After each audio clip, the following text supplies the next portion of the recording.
everybody on YouTube. Okay, 5 seconds.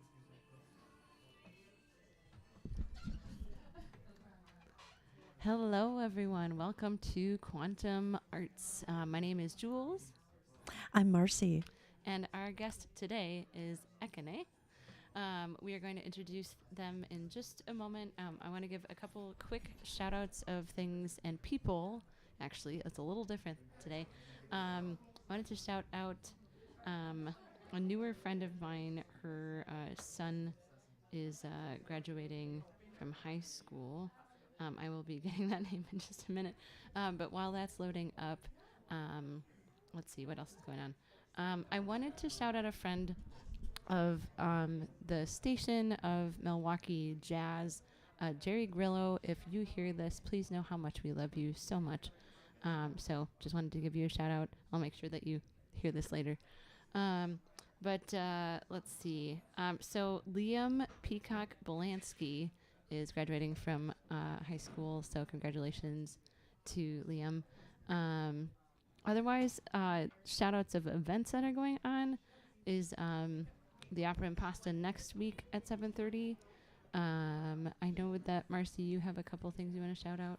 Yeah, there's some fun things going on as always here in Milwaukee, but of course this weekend is Pride Fest and the Pride Parade on Sunday. So many of you know as listeners that I am an assigned female at birth drag queen, and I play Sophia Petrillo in Milwaukee's Golden Girls. So I will be in the Pride Parade this weekend. Don't let that discourage you. Oh, that's going to make me want to show up even more.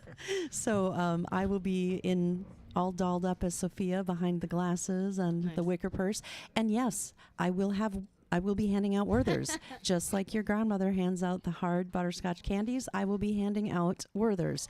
So there'll be some other members of the Purse Strings family there as well in the parade. So definitely come out and have a good time, and happy Pride and safe Pride, everyone. Yes.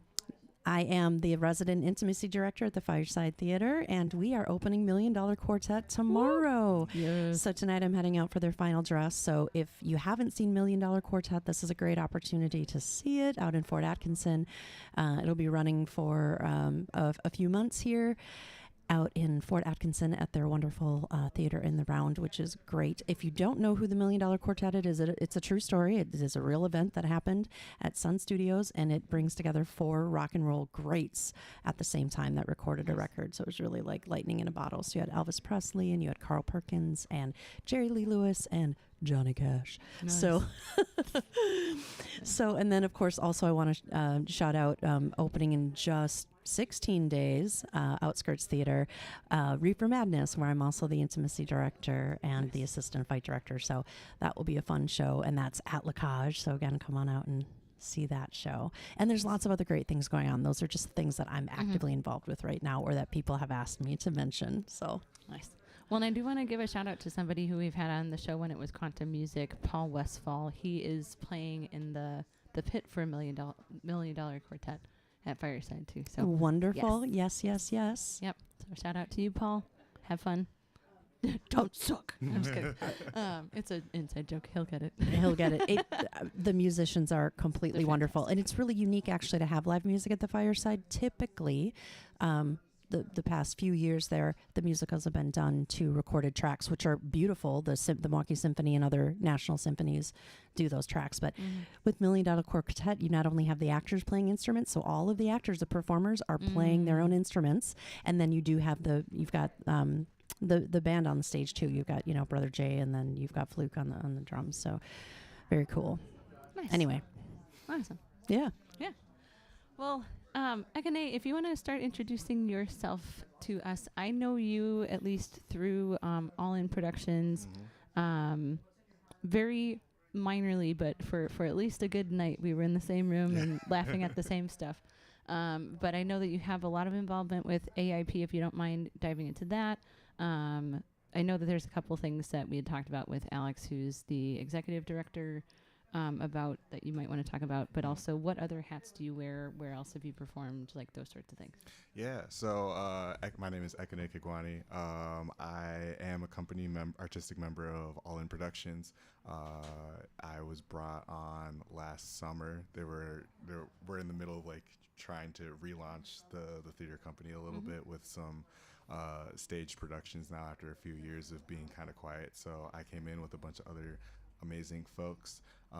In addition to that, I'm also an artistic company member of The Constructivists, founded and artistic directed by Jamie Lynn Gray. And I am basically the resident like musician there. So I am involved a lot with doing a lot of music for shows or helping find artists who can do music for shows, and then also some sound designing things as well. Outside of that, I am also on the Diversity Generals team with the diversity study that we have been releasing over the past couple of months, and just generally perform around as well. I was just understudying A Raisin in the Sun at Milwaukee Chamber Theater, which was really fun. And then before that, I assistant directed Bug with the Constructivists as well. Nice. Wonderful. So you're a musician. Yes. What instruments do you play? So I admire people that can play instruments because I can't. So I don't. I can only play my throat. Otherwise, it's plunk and chunk on piano. Yeah. Yeah, I'm definitely doing the plucking on a piano, but I do play trumpet. Wow. I haven't played professionally, publicly, I guess I would say, for a while. Last time I really played was in college. I was in the UW Madison marching band. Oh, wow. That's amazing. No big deal. It's fine. Yeah, really. Like you just threw that out there. Like it's not one of the best marching bands in the entire country, and they don't travel all over the place performing. No big deal. that was fun. But mainly, oh my gosh, I want to hear all about that. Mainly now, I produce, I rap, I sing under the name Radex. That's my artist name. Okay. Oh my gosh. Yeah, you just dropped that. Oh, no big It's deal. fine. Just in the UW Madison marching band. A few crazy things. Yeah. which That's is awesome. incredible. Yeah, it was fun. What are some of the sorry, I don't want to take us, but I have to ask this question because I'm so interested in this. My brother and sister both did marching band in high school. I didn't play an instrument, so I didn't, but their high school traveled to a lot of really cool places. They got to play the Rose Bowl. They got to do a lot of really cool things. So what is one really cool thing that you got to do being in the marching band at UW Madison that just was like, I would not have had this experience had I not been in marching band? Yeah, primarily the one that I think about often that I would never have done is getting to play on Lambeau Field. Because like at least once a year we would go to Green Bay and we would play on Lambeau Field. So it's like I've gotten to do the Lambeau leap, and done all of that. That's a really fun one. But yeah, other places like I remember a couple of trips that we took, like going to San Diego, going to Tampa, Florida. Roseville stuff. Yeah, I believe the year after I stopped doing marching band, it was either the year or 2 years after they went to the Rose Bowl. So I missed out on that. But no, I definitely got to go on a lot of really fun trips with people. Went to Indy a bunch of times. Fun. But yeah. Sorry, I didn't mean to sidetrack you on your own artistic journey, but I was like, tell me about marching band. It's all a part of the artistic journey for sure.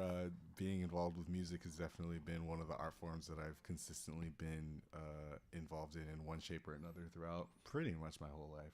Wonderful. Well, that's so cool. I admire musicians so much because it's not a skill I have. I do play cello, but at a very beginner level. Really, only my dogs enjoy the sound of my cello music. I'm telling you, one day, with your permission, I'm going to go and sit and listen to you play. And I don't care how crazy it sounds. I'm still going to appreciate it and cry in good ways. Okay, my Twinkle Twinkle Little Star is pretty solid. Just I gonna will say. be so excited to hear it. Anyway. Oh my goodness. So then you said All In Productions, Constructivists. What other groups have you? Or wait, so are you originally from Milwaukee? No, I actually was born and raised outside of Minneapolis. Okay. So I grew up in the Twin Cities, in Brooklyn Park, Minnesota. Went to school, high school at Osseo Senior High School. Went to UW Madison for college. When I graduated there, I was working in a research lab. I studied neuroscience and psychology. So I had plans. I was gonna go to grad school. I was gonna do research, and then I was working in this research lab, and it was fine. It was fine. And then like when the pandemic started, we sent all of the students in the research lab home. So it was just there were not really any distractions around. It was like just the work, and I realized that it just wasn't really. I just didn't feel anything doing it. Yeah. And so at that point I had gotten back really into theater. I had done a couple of community theater shows in Madison. And I was going to do a stage reading of Amen Corner by James Baldwin. And then the pandemic happened, so we didn't do that. But at that time I was like, really like, you know what, let me just scratch this whole science thing and like really dive into like the music and the acting, and so yeah, that's kind of where those things came from. And then I moved to Milwaukee in the summer of 2021. Nice. And I've been here ever since. Nice. So then, this is always a question that I kind of cringe at when I get asked it, but also I know the reality is doing theater can pay some bills, but unless you are doing it constantly, it's probably not paying all of them.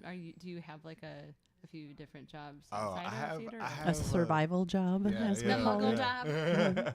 I do have a survival job that pays the majority of my bills at this point. I work for a construction company based out in Washington State. I work remotely doing just purchasing doors and frames. Oh, okay. Yeah. Okay. Nice. Yeah, in 2021, I said I'm gonna do it. I'm gonna become a full-time artist, and I learned very, very quickly that, especially at that time, because in Milwaukee there was like, it was a weird time here where people were like, are we open this forever? yet? Our audiences coming back? Yeah, so I did that for about 5 months while also doing like Uber and Lyft. I was like, okay, I need something a little bit more stable. So that's how I got into the construction industry as an estimator. And so, yeah.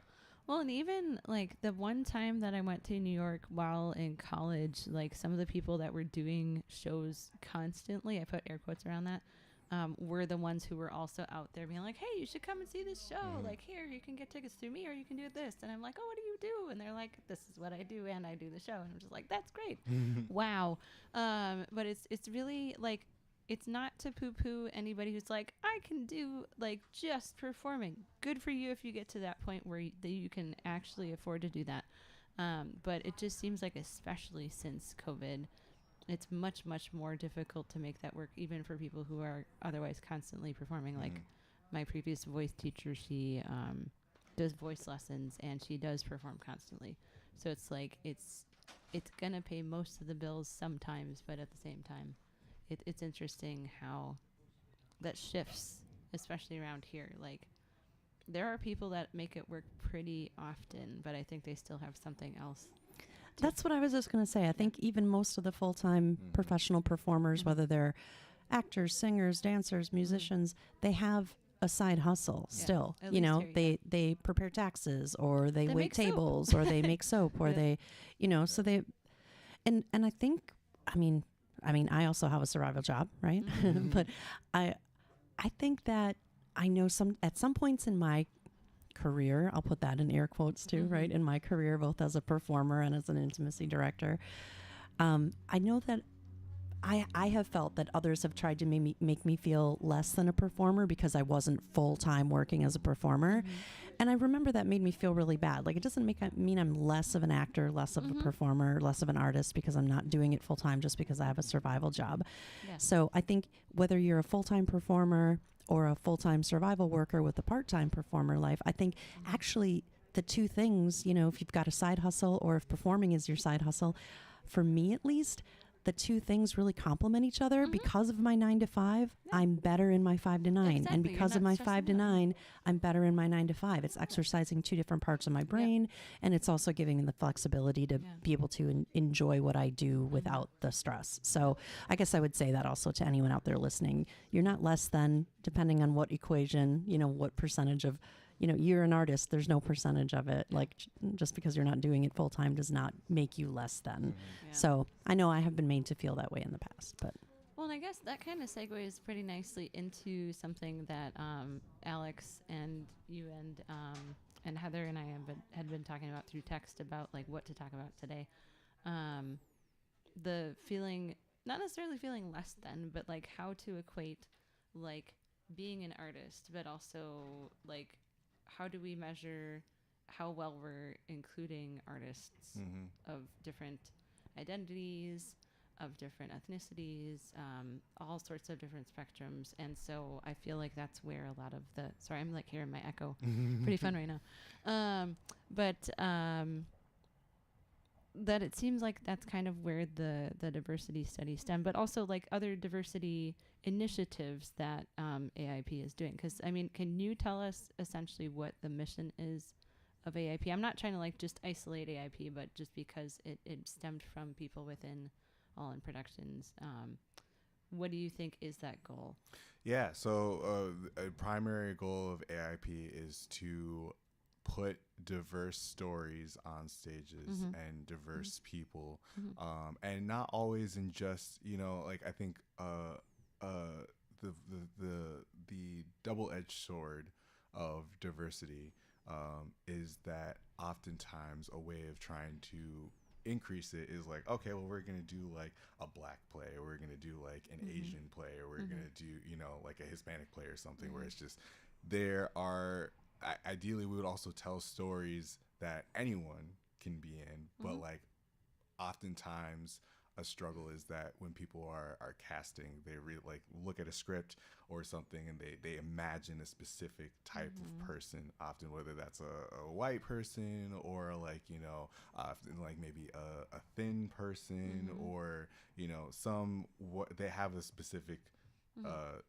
image in their head when they go into that. And we really want to, that's one of the things that we want to do, is like showcase these stories that are good and have other people who oftentimes get overlooked to help tell those stories, especially because it is an aspect of the storytelling itself. You can tell a story based on who is showcasing it, having people of different backgrounds, in that it adds a level of nuance to it that can really engage a different like avenue in your brain when you're watching it and you're engaging. Yeah, I mean, I it. think representation matters, right? If you as an audience member can relate to someone on stage for whatever reason, whether it's because ethnically or racially you identify, but also maybe age-wise you identify, right? Speaking as an older actor. You still don't look it, but anyway. I know, but I'm not embarrassed about my age. I'm 50 years old. So I am technically in a protected age class according to, you know, federal law, because I'm 50. So that is an aspect of diversity too, is age, Sexism, ageism, sexism.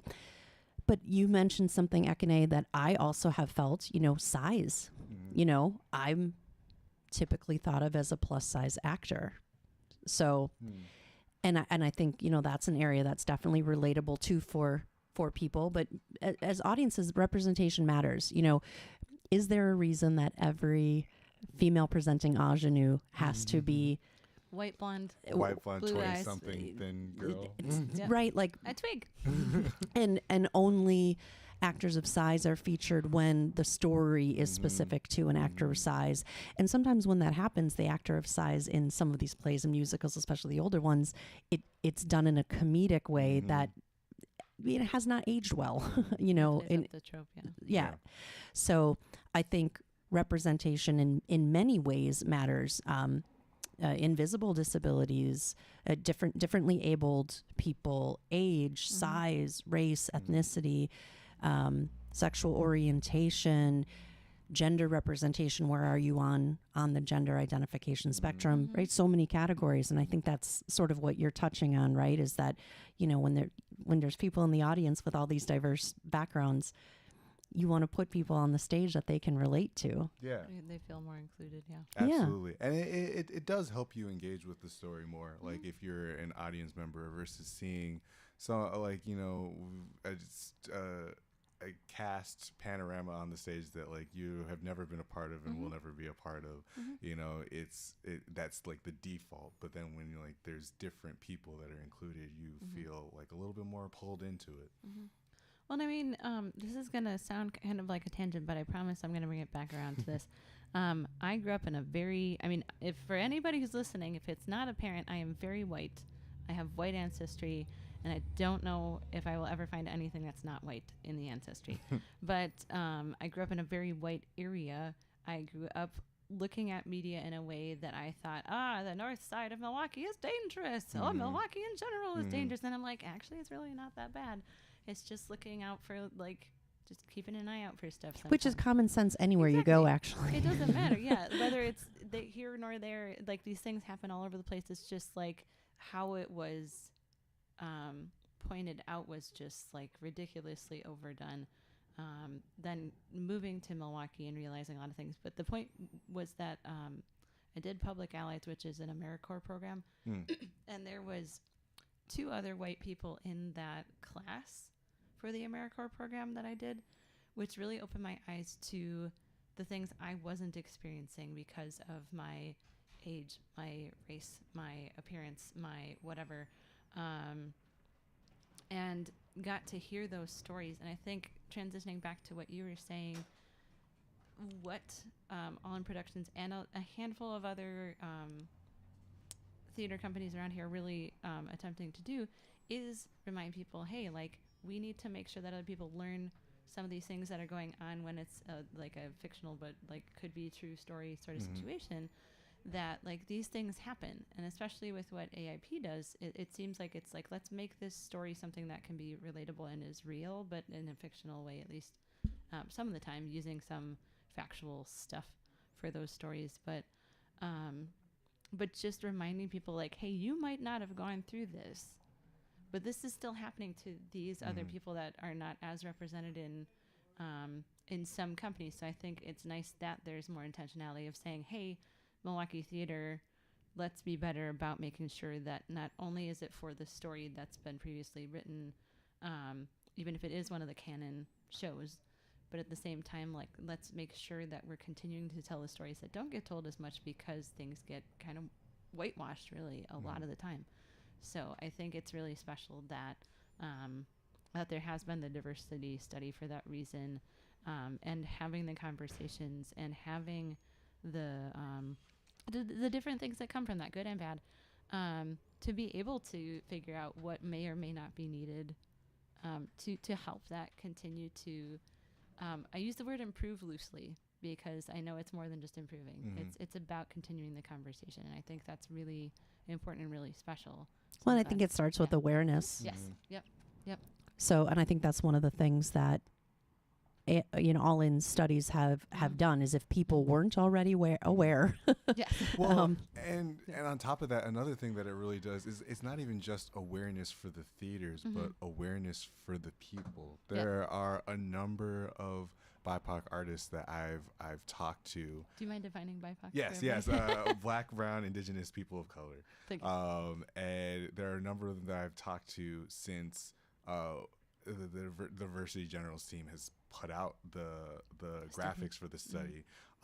And so many of them would say things was just like, I thought that I was going crazy, that I was the only one who was noticing. And it's like actors of all levels, like people who are like really embedded, like constantly getting work, but feel like they're constantly being surrounded by people who don't look like them, you know, and are like saying, okay, so it's not just me noticing that, you know, there's oftentimes like a homogeneity to the people often getting cast. Like I like it's nice to have that that data is affirming in a way to just reinforce, like, you know, you're not the only one who notices. There's actual statistical stuff to back it up. Well, as someone with a master's in quantitative statistics and a PhD level researcher, I can tell you with confidence that what gets measured gets done, right? So, I mean, you really have to start with the information and that's your starting point. Mhm. Until you have the data Mhm. and until you measure it, you don't know where you are, Mhm. Exactly. and then you don't know where you're going. Mhm. Yeah. So that's really important. So Yeah. I think that's great. Yeah, because one of the impetuses behind it was really like when Alex was really going through and looking at what all the theaters were doing. Like in end of May 2020, there was the George Floyd murder, and with the racial reckoning protests that happened in the immediate aftermath of that, there was a widespread, especially in the arts, like commitment, like we're going to do better. And so like here in Milwaukee, there was also that, like from the theaters around here. So when Alex was looking at that, like one of the things that he was really looking at was how much better are we actually doing? Yeah. And the data actually shows that it's gone down since before 2020. So that was another interesting, and there's definitely a number of things. I mean, when we talk about like accessibility to being involved with theaters, to being able to even get to auditions, in terms of like hearing about auditions, and yeah, there's a number. There's so much Yeah. that you can think about when you really start breaking down the different categories and different avenues. Well, and I think one of the really important things I learned from looking at that is that we can say we're going to do better, and we do need to do that, but then we need to continue to be better about it, not just say we're going to do it and then do something about it and not keep an eye on it. And I think that that's really cool that I've been seeing more theater companies be like, okay, we really need to like keep an eye on this, not just do it because everybody else is doing it, but like actually make something of it. So we have just enough time for you to, well, I mean, we could absolutely have you back on the show, of course, but we have just enough time for you to shout out some of the things that you're doing, and then we'll be coming up with a crazy question to ask you after we do that. Okay.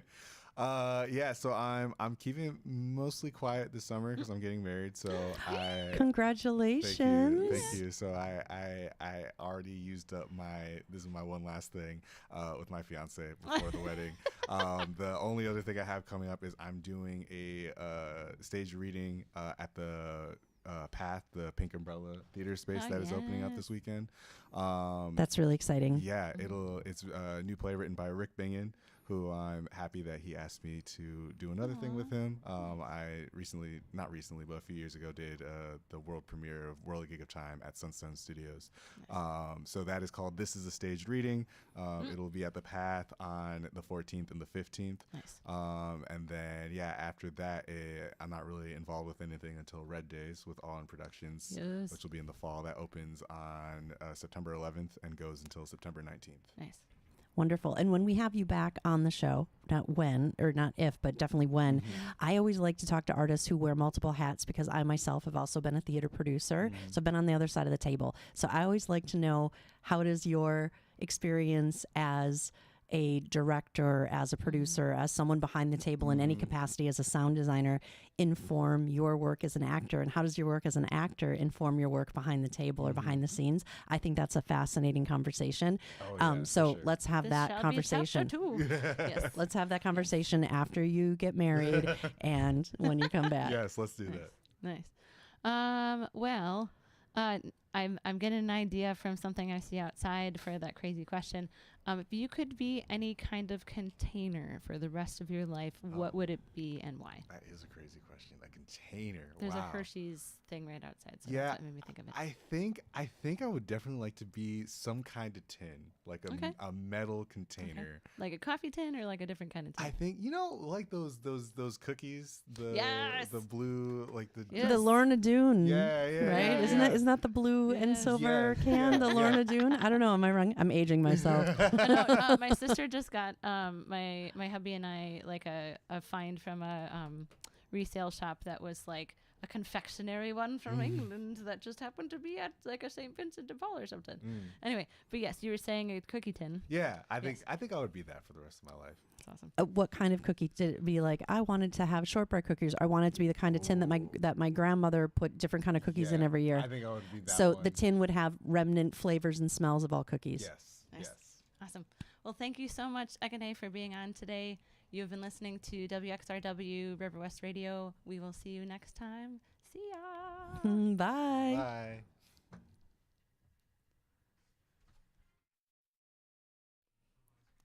Bye, YouTube.